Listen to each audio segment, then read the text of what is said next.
এক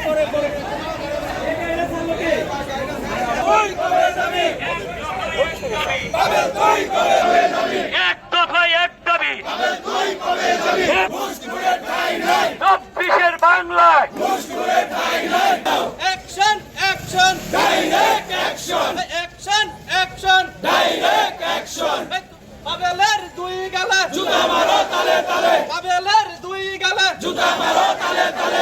আজকে বিগত 21 দিন যাবৎ আশুলিয়ার দুর্নীতিবাজ ঘুষখোর সাব রেজিস্ট্রার খায়রুল বাশার ভূঁইয়া পাবেলের প্রত্যাহারের দাবিতে আমরা পূর্ণ দিবস কর্মবিরতি পালন করতেছি। আপনারা জানেন, ইতিপূর্বে আমরা একাধিকবার আপনাদের মাধ্যমে অনেক মিডিয়ায়, প্রিন্ট মিডিয়ায় বলেছি যে উনি বিগত 23/3/2025 তারিখে আশুলিয়া সাব রেজিস্ট্রার অফিসে যোগদান করার পর থেকেই উনি ঘুষ, দুর্নীতি এবং অনিয়মের সাথে ওতপ্রোতভাবে জড়িয়ে পড়েছে।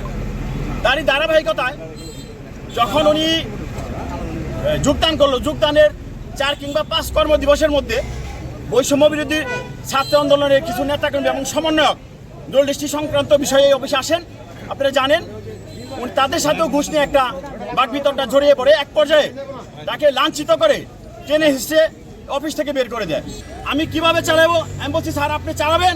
আমরা বলেছি আপনি চালাবেন, সেটা আপনার সরকারি যে নির্ধারিত ফিস সেটা নিয়ে চালান, কিন্তু আপনি তো ঘুষ দুর্নীতি করে চালাতে পারেন না, এটা আমরা মেনে নিতে পারবো না, মেনে নেই নাই।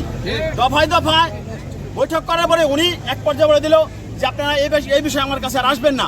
উনি আলোচনার সব পথ এক পর্যায়ে উনি বন্ধ করে দেয়। তো বন্ধ করে দেওয়ার পর আমাদের আর কোনো উপায়ন্তর না দেখে আমরা বিগত 17 জুন থেকে 2025 তারিখ 17 জুন থেকে আমরা একতরফা ওনার অপসারণের দাবিতে, প্রত্যাহারের দাবিতে আমরা এই কর্মবিরতিতে গেছি। কেটিভি বাংলা, বিশ্বের চোখে বাংলাদেশ।